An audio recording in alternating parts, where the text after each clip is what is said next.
Water. Water is the cornerstone of life. It nourishes us, irrigates our crops, and waters our livestock.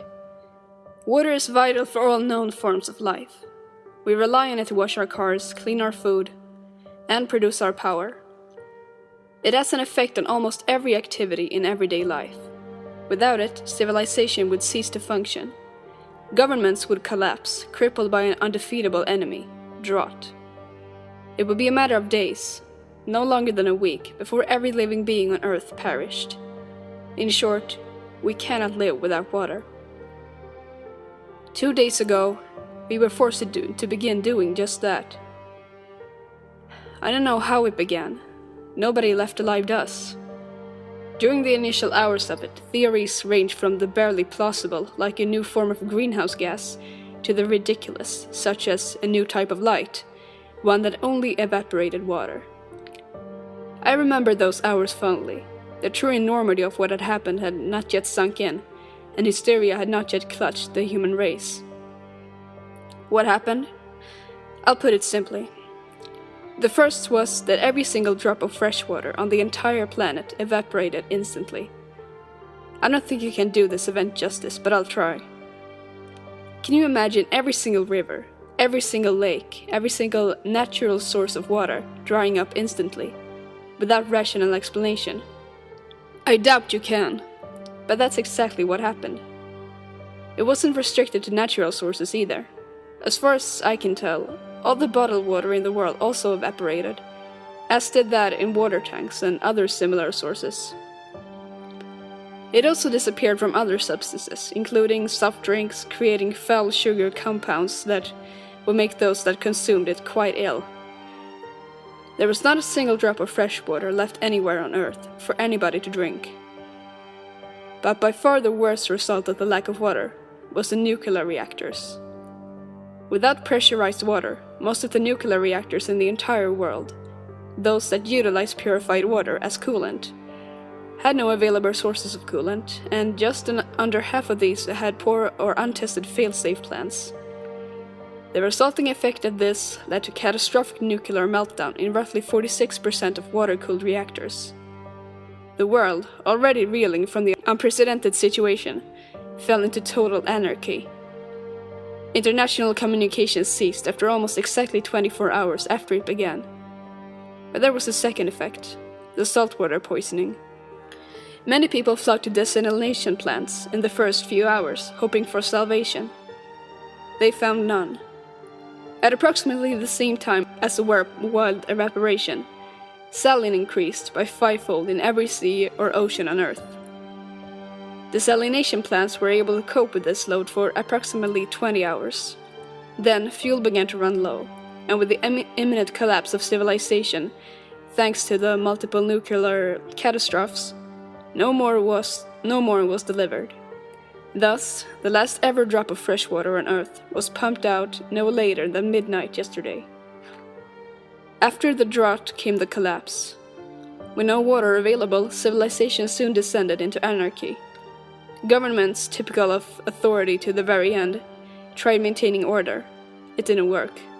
Soldiers rebelled, shooting rioters and runners alike. Those who didn't die were brutally executed moments after. They turned on each other soon enough, with only a few militaries intact from the carnage. The deserters fled, unwilling to stay and watch the extinction of Earth. But then came the worst, far worse than anything before it. There was, in fact, one source of water that hadn't been touched. I'm so lucky I realized before anyone else in my town. It was blood. Blood, which is over 90% water, was the only remaining liquid fit to drink. And so some did. At first, I didn't believe it. It was too horrific. Animals went first. The desperate drank the blood of cats, dogs, pets, and feral animals of all kinds. Many offered too little blood to be of any value. The situation was made worse by the fact that I live in a rather large metropolitan city, and beyond domesticated pets and the odd feral animal, there was no animals to catch and drink from. Perhaps those in the country fared better. I have no idea of finding out, and frankly I don't really care. I knew then that humans were the only other option. I first saw it 12 hours ago. An elderly man, dressed in nothing but a torn dressing gown, slowly made his way down the street that ran in front of my house. He called for help desperately, croaking out that his entire nursing home was dead or dying, that the nurses had fled and that he was looking for help. He was so pitiful that I almost opened my door, if only to offer him some respite from the midday sun and some of my sparse rations. If I had been a second faster, I would not be writing this. Before I could open the door, 3 people, 2 men and a woman, pounced from the shadow of a nearby tree. The poor old bastard had no chance. They leapt upon him, frenzied in their dehydration, and set on him with makeshift tools. It was the most terrifying spectacle of my entire life. One of the men had a hammer. He set about bashing the man's joints in, one by one. I retched bile each time the hammer slammed into bone. So sickening was the crunch. The other had a gardening hoe. He hovered above the elderly man, bringing the makeshift weapon down once, twice. The tool cut through the man's ankles like a knife through a steak. The metaphor made me vomit. After I did, I looked back, if only to satisfy my own growing horror. Oh, how I wish I hadn't. The woman, who was weaponless save for her own 2 hands, had straddled the man's chest. Her hands were spread on the screaming man's face as her own companions butchered him. Then, even as I watched, she dug her thumbs into his eyes. He howled like nothing I had ever heard before. She dug harder, pushing inwards and outwards simultaneously. When they were pulled free, blood and some even less discernible liquid splattered all over her. She grabbed them and ate them like fruit. I could hear the chewing sounds from my door. They bent to consume the precious blood, and I turned away. I call them the drinkers. There's one thing I want to make very clear about them. They aren't zombies, nor are they affected by some external force that forces them to drink the blood of humans, such as a virus or disease. They are entirely human. I suspect that dehydration affects them worse than it does others, and this forces them to drink from humans in the form of pseudo-cannibalism or perish.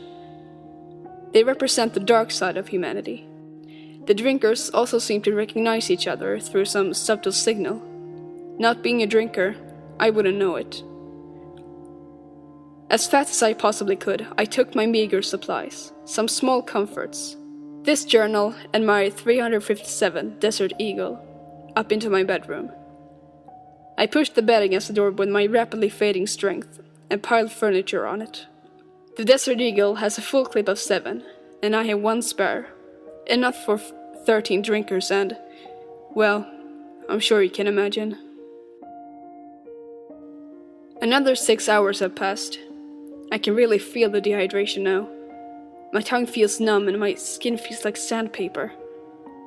I tried to eat some bread before and I almost choked, with no saliva to moisten my throat. Now I'm hungry as well as thirsty. I don't even know why I kept writing this. Maybe it's something to occupy me during the final hours of mankind. Maybe I hold some hope that a solution will be found and somebody in the future will read this and remember what it was like. Maybe I'm just delusional. It's getting worse. I'm breathing heavily and becoming more and more lethargic. This room feels like a sauna. I can almost see the heat waves bouncing across the room, becoming more and more intense until I am literally cooked alive. It's not a pleasant vision. My pen keeps slipping from the page as I suffer random bursts of weakness. I'm scared I won't even be able to pull the trigger if the time comes. I'm so terribly thirsty. The last time I urinated, it burned. I haven't defecated for a long time now. My vision's fading in and out, and my head feels like it's going to split open from the intense pressure inside. My skin is so dry and leathery. I know I'm dying, but I've still got the Desert Eagle. Maybe I should kill myself before I lose the strength to do so. God knows it's better than dehydrating to death or letting the drinkers get me. So thirsty. It's dark and I've lost the gun. Vision almost gone. So thirsty. I'm going mad. I'm dying. Wait. What's that? So thirsty. Somebody's knocking at the door. They want to be let in. You see the drinkers are coming. Should I don't know.